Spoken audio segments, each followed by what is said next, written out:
magpahiring ka. I don't care kung dati kang Senate President, dati kang Speaker of the House, I don't give up. Talagang papahuli kita. Kung hindi papahuli, kung ayaw ng usa, bibitbiting kita, kukulyuhan kita, palalayasin kita dyan sa floor na yan. Because I am the leader.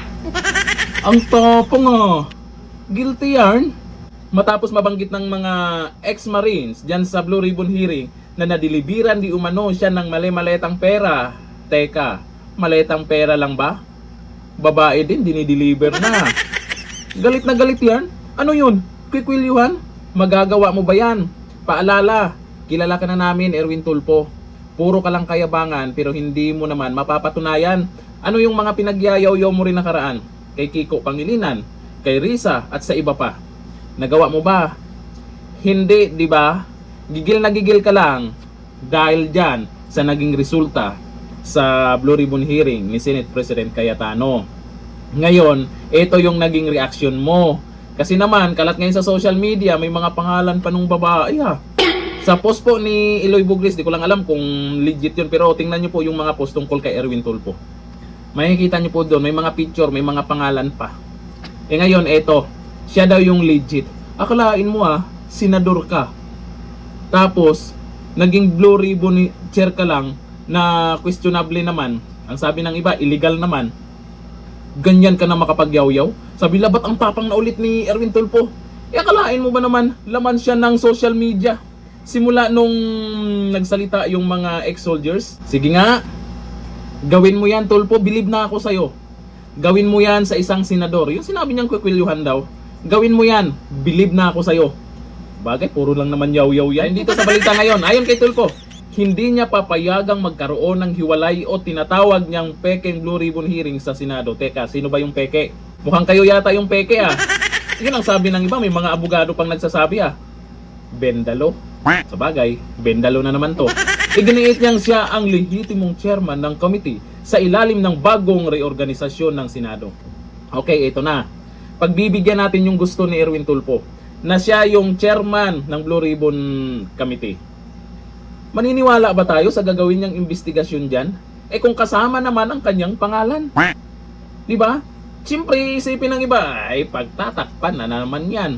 Dapat yung magiging chairman ng Blue Ribbon Committee, yung hindi na isama yung pangalan dyan na di umano'y nadideliveran ng mali-malitang pera. Kasama ka, Erwin Tulfo. Sinong maniniwala dyan? Tapos questionable pa ang pagiging chair mo dyan. Ang pahayag ay kasunod ng pagdinig noong June 5 na isinagawa ng kampo ni Senate President Alan Peter Cayetano kaugnay ng mga aligasyon ng grupong Brave 18 or 18 ex-marines tungkol sa umano'y anomalyang flood control projects. Kasi matindi yung mga pangalan na nabanggit dyan at kasama na siyempre si Erwin Tulfo dyan. At hindi lang sa malitang pera ang nabanggit dyan na na-deliver kay Erwin Tulfo Meron pang nabanggit na yung babae daw. Ang tindi mo talaga. Samantala, kinikilala naman ng kampo ni na Senator Sherwin Gatchalian at Senador Erwin Tulfo ang reorganisasyon ng Senado na nagtatalaga kay Tulfo bilang chairman ng Blue Ribbon Committee. Talaga namang gagawa sila ng paraan Ganon din naman yung nakaraan nung una. Yung kay Senator Marcoleta pa lang, di ba?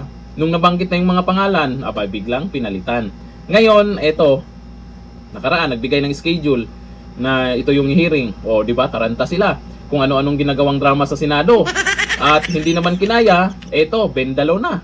Dahil sa magkakasalungat na posisyon ng dalawang kampo, lalo pang uminit ang banggaan sa Senado. Sa ngayon, nanatiling sentro ng kontrobersiya ang tanong kung alin sa mga pagdinig ang mga opisyal na basbas ng Senado at kung sino ang may lehitimong kapangyarihang mamuno sa Blue Ribbon Committee. Para sa mga tao ngayon, hindi na po ito yung pinaka-importante na kung sino yung legit talaga dyan sa Blue Ribbon hearing. Ang pinaka-importante ngayon na ilabas ng mga ex-marines yung mga ebidensya at nasabi ng mga ex-marines kung ano yung mga na-experience nila at kung sino yung na-delivera nila. Yun ang importante dyan. Napanood ng karamihan at pansin nyo naman dun sa mga ex-marines mula noong lumabas sila hanggang ngayon, ganun pa rin yung sinasabi nila. Yung pictures talaga at mga video, matindi yun. Paano nyo maipaliwanag yun?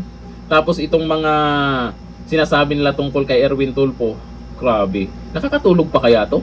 Sa bagay, pag hindi ka nakakatulog ng maayos, hindi ka nakakain ng maayos sa kakaisip dito sa sinasabi ng mga ex-marines, talagang lalabas sa bunganga mo kung ano-ano. O kagaya ngayon, ito yung pinagyayaw ni Erwin Tulfo. Sabi ng mga nagko-comment dyan, parang guilty ah. O ito, ang sabi ni Sagal Enrique, lawyer versus radio announcer. Napakalaking kaibahan ah. Sabi ni Maximatan, bend the law pa more. Sabi ni Drexler, bastos at walang modo, hindi bagay sa isang senador. Sabi ni Elizar Bartolaba, guilty yarn, paldo. Tingnan nyo, tingin tuloy ng iba, guilty. Kasi, tingnan nyo yung reaksyon ni Erwin Tulfo nyo. Sabi ni Annabel Sanchez, guilty or guilty? Maraming nagko-comment po dyan. Tingin nila guilty itong si Erwin Tulfo. Dahil sa naging reaksyon niya. Galit na galit yan. Pati kay Senate President Cayetano, galit na galit siya. Abay, siyempre, abogado yon. Alam niya yung ginagawa niya. Alam niya kung sino talaga ang legit dyan. Bakit yung abogado nyo sa minority, tameme naman, mas maingay kayo kung saan maraming alam. Maraming alam. Ganito lang ito.